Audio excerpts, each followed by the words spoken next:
नमस्कार, जय हिंद, वंदे मातरम। स्वागत है आप सभी का बिहार के सबसे बड़े न्यूज चैनल में।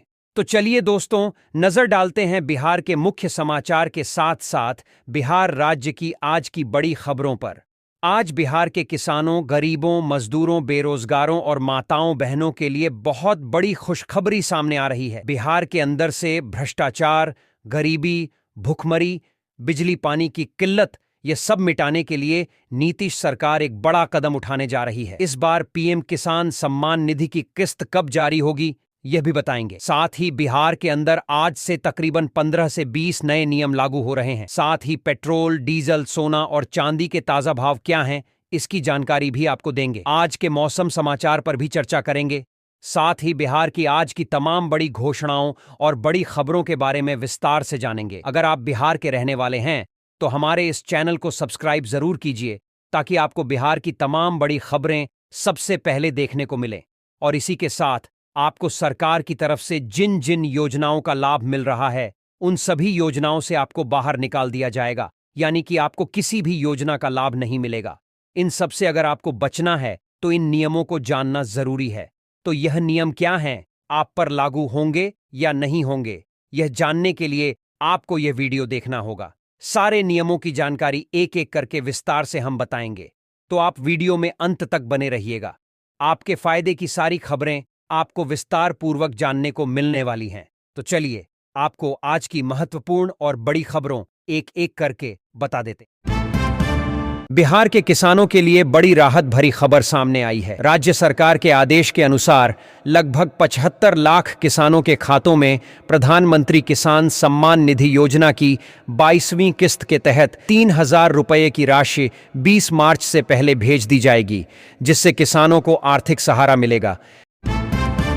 बिहार की राजधानी पटना में ट्रैफिक व्यवस्था को बेहतर बनाने के लिए बड़ा फैसला लिया गया है। करीब 52 करोड़ रुपए की लागत से सड़कों और यातायात व्यवस्था में व्यापक सुधार किया जाएगा, जिसके लिए सरकार ने संबंधित विभागों को सख्त निर्देश भी जारी कर दिए हैं। राज्य में उद्योग को बढ़ावा देने के लिए सरकार ने एक और अहम कदम उठाया है। उद्योग मंत्री दिलीप जायसवाल ने घोषणा की है कि बिहार में लंबे समय से बंद पड़ी चीनी मिलों को जल्द फिर से चालू किया जाएगा, जिससे रोजगार और स्थानीय उद्योग को नई रफ्तार मिलने की उम्मीद है। वाल्मीकि नगर क्षेत्र के विकास की दिशा में भी बड़ा फैसला लिया गया है। करीब 38 करोड़ रुपए की लागत से वाल्मीकि नगर एयरपोर्ट का निर्माण किया जाएगा और इसे 11 महीनों के भीतर पूरा करने का लक्ष्य रखा गया है, जिसके लिए डिप्टी सीएम सम्राट चौधरी ने टेंडर जारी कर दिया है। ईरान और इजराइल के बीच जारी तनाव का असर अब भारत के कई हिस्सों में देखने को मिल सकता है। इसी कड़ी में बिहार में भी पेट्रोल और डीजल की कीमतों में करीब 10 से 15 रुपए तक बढ़ोतरी की आशंका जताई गई है और इसको लेकर सरकार ने अलर्ट जारी किया है। बिहार में अपराध पर लगाम लगाने के लिए पुलिस अब आधुनिक तकनीक का सहारा लेने जा रही है। जानकारी के अनुसार लगभग 24 करोड़ रुपए की लागत से हाईटेक ड्रोन खरीदे जाएंगे, जिनकी मदद से आसमान से अपराधियों की गतिविधियों पर निगरानी रखी जाएगी। पटना में नशे के कारोबार के खिलाफ बिहार पुलिस ने बड़ी कार्रवाई की है। एक ट्रक के तहखाने से करीब 400 किलो गांजा बरामद किया गया है और इस मामले में होमगार्ड के बेटे को गिरफ्तार किया गया है। राज्यसभा चुनाव से पहले बिहार की राजनीति में हलचल तेज हो गई है। आरजेडी नेता तेजस्वी यादव ने दावा किया है कि राज्यसभा के चुनाव में उनके साथ कुल 41 विधायक खड़े हैं, जिससे सियासी चर्चाएं और तेज हो गई हैं। सीएम नीतीश कुमार की समृद्ध यात्रा के दौरान डिप्टी सीएम सम्राट चौधरी ने बड़ा बयान दिया। उन्होंने कहा कि आने वाले 5 वर्षों में बिहार के लोगों को चुन चुन कर रोजगार देना सरकार की प्राथमिकता होगी। बिहार में प्रशासनिक व्यवस्था को लेकर भी सख्ती दिखाई जा रही है। सीओ की हड़ताल पर प्रतिक्रिया देते हुए विजय सिन्हा ने अधिकारियों को जल्द काम पर लौटने की चेतावनी दी है और कहा है कि ऐसा नहीं करने पर सरकार कड़ी कार्रवाई कर सकती है। राजधानी पटना के सिविल कोर्ट को एक बार फिर बम से उड़ाने की धमकी मिली है। जानकारी के मुताबिक 1 महीने के भीतर यह तीसरी बार ईमेल के जरिए धमकी भेजी गई है, जिसके बाद पुलिस ने कोर्ट परिसर की सुरक्षा और बढ़ा दी है। राज्य में मौसम को लेकर भी बड़ा अलर्ट जारी किया गया है। मौसम विभाग के अनुसार बिहार के कई इलाकों में भारी बारिश और आंधी की संभावना है, जहां हवाओं की रफ्तार करीब 50 किलोमीटर प्रति घंटा तक पहुंच सकती है और वज्रपात की भी आशंका जताई गई है। बिहार में गैस सिलेंडर को लेकर भी हालात चर्चा में हैं। खबर है कि बिहार से लेकर देश के कई हिस्सों में गैस सिलेंडर की बुकिंग बंद हो गई है, जिससे होटल और रेस्टोरेंट पर ताले लगने लगे हैं और बिहार के 15 जिलों में सिलेंडर के लिए लोगों की लंबी लाइनें देखी जा रही हैं। वहीं पुलिस की निगरानी में सिलेंडर बांटे जा रहे हैं। राज्य के कई पेट्रोल पंपों पर पेट्रोल और डीजल खत्म होने की खबर भी सामने आई है। ईंधन की कमी के कारण लोगों को भारी परेशानियों का सामना करना पड़ रहा है और आम जनता पर इसका सीधा असर देखा जा रहा है। डिप्टी सीएम सम्राट चौधरी ने बिहार से पलायन को लेकर भी बड़ा बयान दिया है। उन्होंने कहा कि आने वाले 5 वर्षों में पलायन की समस्या पर रोक लगेगी और राज्य के गरीब मजदूरों को बिहार में ही रोजगार के अवसर उपलब्ध कराए जाएंगे। सीएम नीतीश कुमार के बेटे निशांत कुमार भी इन दिनों चर्चा में हैं। जेडीयू में शामिल होने के बाद उनकी सादगी और सरल जीवन शैली को लेकर लोगों के बीच काफी चर्चा हो रही है और कई लोग मान रहे हैं कि वे बिहार को आगे बढ़ाने में अहम भूमिका निभा सकते हैं।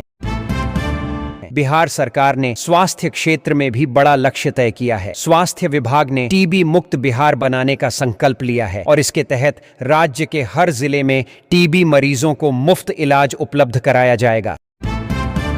बिहार में गरीब मजदूरों के लिए बड़ी राहत की खबर सामने आई है। राज्य सरकार के आदेश के अनुसार लेबर कार्ड धारकों को अब हर महीने 3,000 रुपए की आर्थिक सहायता दी जाएगी, जिससे मजदूर परिवारों को नियमित सहारा मिल सकेगा।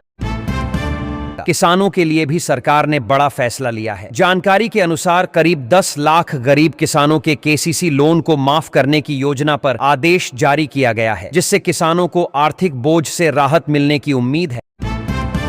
महिलाओं को आत्मनिर्भर बनाने के लिए सरकार ने लघु उद्यम योजना के तहत बड़ी पहल की है। इस योजना के अंतर्गत महिलाओं को कारोबार शुरू करने के लिए करीब 22 लाख रुपए तक की आर्थिक सहायता उपलब्ध कराई जाएगी। बिहार में सोलर ऊर्जा को बढ़ावा देने के लिए भी बड़ा कदम उठाया गया है। किसानों को सिंचाई के लिए सोलर पैनल और सबमर्सिबल मोटर पर करीब 90% तक सब्सिडी दी जाएगी, जिससे खेती की लागत कम होगी और उत्पादन बढ़ेगा। इसी दिशा में सोलर पैनल लगाने वाले लोगों के लिए एक और योजना लागू की गई है। सरकार की ओर से लगभग 78,000 रुपए तक की सब्सिडी दी जाएगी और इसके साथ 5 वर्षों तक मुफ्त मेंटेनेंस की सुविधा भी उपलब्ध कराई जाएगी। राज्य के किसानों को मशरूम की खेती के लिए भी प्रोत्साहित किया जा रहा है। सरकार ने इस खेती पर करीब 90% तक सब्सिडी देने का फैसला लिया है, ताकि किसान कम लागत में अधिक मुनाफा कमा सकें। ई श्रम कार्ड धारकों के लिए भी बड़ी घोषणा की गई है। राज्य के गरीब और मजदूर लोगों को डीबीटी के माध्यम से सीधे 5,000 रुपए की आर्थिक सहायता भेजने का आदेश जारी किया गया है। ग्रामीण विकास को मजबूत बनाने के लिए सरकार ने फैसला लिया है कि अब बिहार के हर वार्ड में जीविका समिति बनाई जाएगी, जिससे महिलाओं को रोजगार और प्रशिक्षण के नए अवसर मिल सकेंगे। राज्य के 38 जिलों में नल जल योजना को फिर से दुरुस्त करने की तैयारी की जा रही है। लगभग 500 करोड़ रुपए की लागत से इस योजना की मरम्मत और सुधार का कार्य शुरू किया जाएगा। बिहार के 25 जिलों में जल्द ही चीनी मिलों को शुरू करने की तैयारी की जा रही है। इससे गन्ना किसानों को अपनी फसल बेचने में आसानी होगी और स्थानीय स्तर पर रोजगार भी बढ़ेगा। राज्य में राशन वितरण व्यवस्था को पारदर्शी बनाने के लिए अब एआई मशीनों का इस्तेमाल किया जाएगा। इसके लागू होने से पीडीएस दुकानों में होने वाले भ्रष्टाचार पर काफी हद तक रोक लगाने की कोशिश की जाएगी। प्रधानमंत्री आवास योजना को लेकर भी नया नियम लागू किया गया है। अब पक्के घर या दोपहिया वाहन रखने वाले लोगों को इस योजना के तहत मिलने वाली सहायता राशि का लाभ नहीं दिया जाएगा। जमीन खरीदने वाले लोगों के लिए भी नया नियम लागू किया गया है। अब 10 लाख रुपए से अधिक कीमत की जमीन की रजिस्ट्री पर अतिरिक्त नियम और जांच की प्रक्रिया लागू होगी। बिहार में वर्ष 2026 की जनगणना की तैयारी शुरू हो चुकी है। प्रशासनिक अधिकारियों को डिजिटल ट्रेनिंग दी जा रही है, ताकि घर घर सर्वे का काम तेजी और सटीकता से पूरा किया जा सके। सरकार ने घोषणा की है कि 1 अप्रैल से जनगणना 2026 का पहला चरण शुरू होगा। सहायक कर्मी घर घर जाकर डिजिटल तरीके से जानकारी एकत्र करेंगे और पूरे सर्वे को लगभग 45 दिनों में पूरा करने का लक्ष्य रखा गया है। राज्य के 10 जिलों में जल्द ही निगरानी थाने खोले जाने की तैयारी है। इन थानों का मुख्य उद्देश्य सरकारी भ्रष्टाचार और घूसखोरी के मामलों पर सख्त कार्रवाई करना होगा। बिहार में महिलाओं को नए रोजगार अवसर देने के लिए विशेष पहल की जा रही है। राज्य के 4 जिलों में प्रशिक्षण केंद्र खोले जाएंगे, जहां 6000 से अधिक महिलाओं को प्रोफेशनल ड्राइवर बनने का प्रशिक्षण दिया जाएगा। गया जी में यातायात व्यवस्था को सुधारने के लिए बड़ा कदम उठाया गया है। शहर के 8 प्रमुख स्थानों पर ट्रैफिक सिग्नल लगाए जाएंगे और करीब 75 सीसीटीवी कैमरे लगाए जाएंगे, जिससे नियम तोड़ने वालों का सीधे चालान कटेगा। स्वास्थ्य विभाग ने फर्जी दवाइयों की सप्लाई पर भी सख्त कार्रवाई शुरू कर दी है। जांच में गड़बड़ी मिलने के बाद 20 दवा दुकानों का लाइसेंस रद्द कर दिया गया है। राज्य के 7 जिलों में स्वास्थ्य सुविधाओं को बेहतर बनाने के लिए 50 बेड वाले नए सरकारी अस्पताल खोले जाएंगे, जहां गरीब और मजदूर लोगों को मुफ्त इलाज की सुविधा दी जाएगी। बिहार में बिजली उपभोक्ताओं के लिए भी बड़ा बदलाव लागू होने जा रहा है। 1 अप्रैल से बिजली बिल की नई व्यवस्था लागू होगी, जिससे कई उपभोक्ताओं, खासकर किसानों और गरीब परिवारों पर अतिरिक्त आर्थिक बोझ पड़ सकता है। रसोई गैस के दामों में बढ़ोतरी ने भी लोगों की चिंता बढ़ा दी है। एलपीजी सिलेंडर की कीमत में करीब 70 रुपए की बढ़ोतरी होने से गरीब और मध्यम वर्गीय परिवारों की जेब पर सीधा असर पड़ेगा। बिहार में प्रशासनिक हड़ताल को लेकर भी सख्ती दिखाई गई है। डिप्टी सीएम विजय सिन्हा ने हड़ताल पर गए सीओ और राजस्व कर्मचारियों को चेतावनी देते हुए कहा है कि अगर जल्द काम पर नहीं लौटे तो कड़ी कार्रवाई की जा सकती है। केंद्रीय मंत्री जीतन राम मांझी ने भी शिक्षा व्यवस्था पर सवाल उठाया है। उनका कहना है कि सरकारी स्कूलों में करीब 90% शिक्षक केवल 3 घंटे पढ़ाते हैं, जबकि सिर्फ 10% शिक्षक ही पूरी जिम्मेदारी के साथ पढ़ाई कराते हैं। अंतर्राष्ट्रीय हालात का असर भी बिहार के बाजार में देखने को मिल रहा है। ईरान और इजराइल के युद्ध के कारण ईरानी खजूर और पिस्ता की कीमत लगभग 4 गुना तक बढ़ गई है, जिससे आम लोगों पर अतिरिक्त खर्च का दबाव बढ़ गया है।